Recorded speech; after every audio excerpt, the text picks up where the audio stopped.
जी हाँ, स्वागत है आपका। तो रक्त से बनने वाले महत्वपूर्ण और परीक्षा उपयोगी तत्व। आइए रक्त से संबंधित महत्वपूर्ण और परीक्षा उपयोगी प्रश्नों पर चर्चा करें। आइए देखते हैं कि रक्त से क्या-क्या महत्वपूर्ण प्रश्न बनते हैं। देखिए, यहाँ से एक-एक पॉइंट बहुत ध्यान से देखिएगा ताकि चीजें समझ में आए आसानी से। ठीक है? देखिए रक्त क्या है? तो रक्त एक तरल संयोजी ऊतक है। ये प्रश्न पूछा जाता है। ये 7% लिखा हुआ है। तो इसका मतलब ये हो गया कि शरीर के भार का 7% रक्त होता है। क्लियर? अब ये 7.4 लिखा हुआ है पीएच मान। रक्त का पीएच मान कितना होता है? 7.4।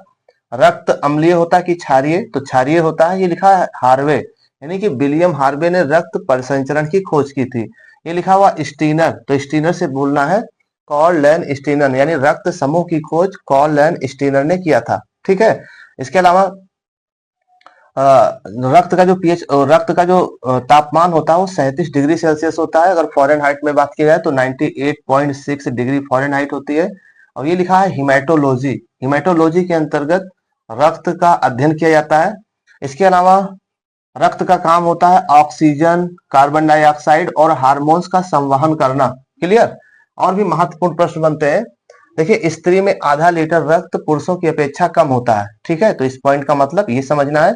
इसके अलावा एक यूनिट ब्लड में जो है कितने एमएल होते हैं? तो एक यूनिट जो ब्लड होता है वो 450 एमएल यानी मिलीलीटर के बराबर होते हैं।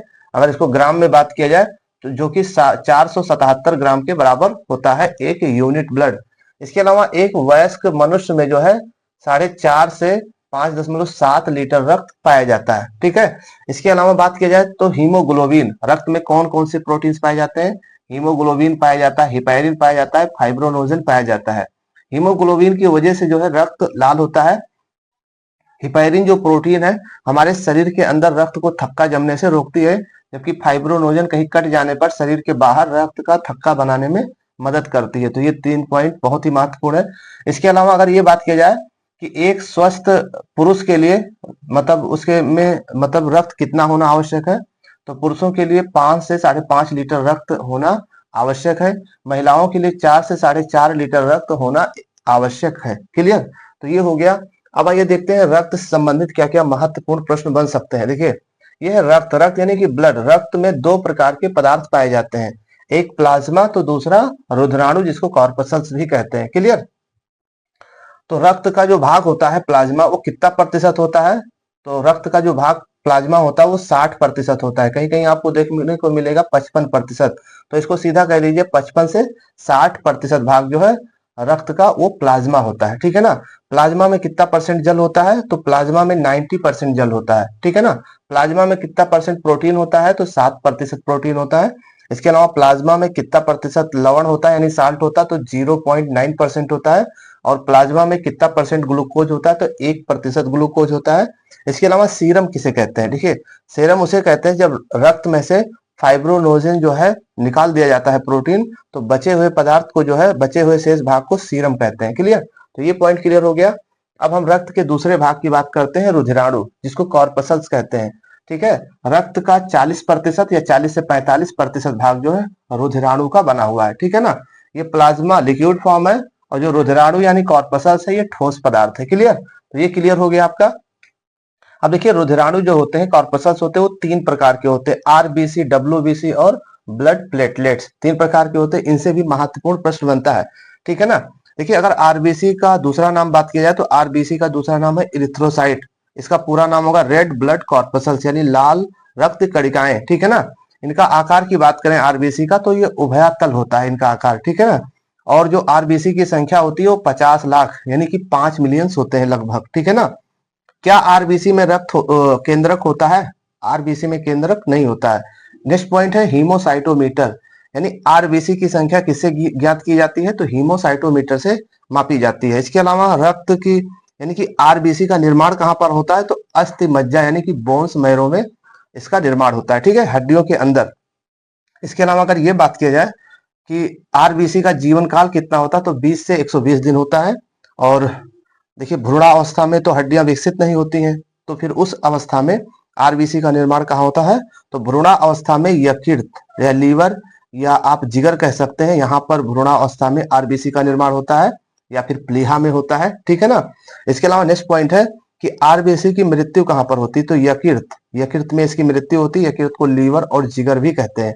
हीमोग्लोबिन क्या है, हीमोग्लोबिन की वजह से ही आरबीसी यानी इरिथ्रोसाइट्स की जो कणिकाएं होती है वो लाल होती हैं। हीमोग्लोबिन एक प्रकार का प्रोटीन है। अगर ये बात किया जाए कि ब्लड बैंक किसे कहते हैं, ठीक है ना, तो उसको प्लीहा या तिल्ली को जो है ब्लड बैंक के नाम से जाना जाता है। तो ये आरबीसी से बनने वाले बेहद महत्वपूर्ण प्रश्न जो अक्सर पूछे जाते हैं, उन्हीं प्रश्नों पर हम लगातार चर्चा कर रहे हैं, ठीक है ना।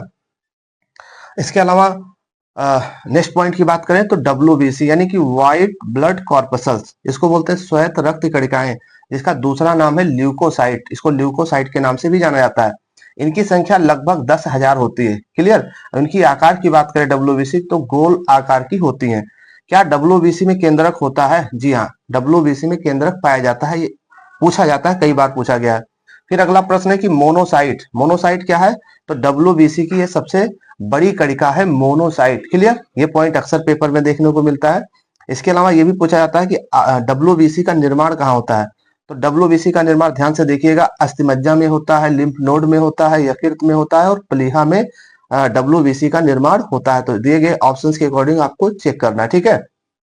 इसके अलावा अगर ये बात किया जाए कि डब्ल्यूबीसी की मृत्यु कहाँ पर होती है, तो रक्त में इसकी मृत्यु होती है।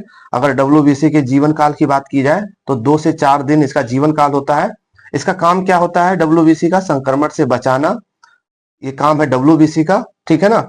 इसके अलावा डब्ल्यूबीसी में से कौन सी कणिका होती है जो हमें रोगों से लड़ने की क्षमता प्रदान करती है, तो न्यूट्रोफिल्स कणिकाएं। क्या नाम होगा, न्यूट्रोफिल्स कणिकाएं डब्ल्यूबीसी में 60 से 70% भाग होती हैं जो हमें रोगों से लड़ने की क्षमता प्रदान करती हैं। तो ये डब्ल्यूबीसी का कॉन्सेप्ट क्लियर हो गया। अब हम बात करते हैं बीपी यानी कि ब्लड प्लेटलेट्स, जिसको थ्रोम्बोसाइट के नाम से भी जाना जाता है। क्लियर। अब देखिएगा थ्रोम्बोसाइट की संख्या लगभग कितनी होती है, 2 लाख, राइट। इसका आकार कभी कभी पूछा जाता है कि प्लेटलेट्स का जो है आकार कैसा होता है, तो अंडाकार, नुकीला अंडाकार आकार का ये होता है। क्लियर।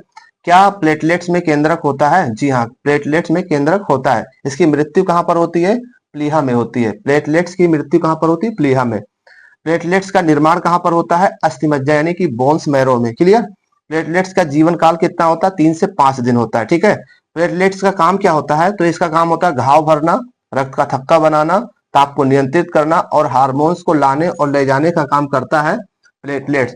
तो ये थे, देखिए, रक्त से बनने वाले महत्वपूर्ण प्रश्न। इसका स्क्रीनशॉट ले लीजिए चाहे तो आप, ठीक है ना। तो और भी महत्वपूर्ण प्रश्नों पर चर्चा लगातार जारी रहेगी। अगर हमारे चैनल पर नए हैं तो सब्सक्राइब करके जुड़ जाइए। जी हाँ, अगर आपको अच्छा लगे तो लाइक शेयर कमेंट ज्यादा से ज्यादा लोगों में करें। इससे हमारा हौसला बढ़ता, आप हमारे हौसले को बढ़ाते रहिए और हम आपके हौसले को बढ़ाते रहेंगे, ठीक है ना। स्वस्थ रहिए, व्यस्त रहिए, मस्त रहिए, खुश रहिए। तो मिलते हैं नेक्स्ट वीडियो में, तब तक के लिए जय हिंद।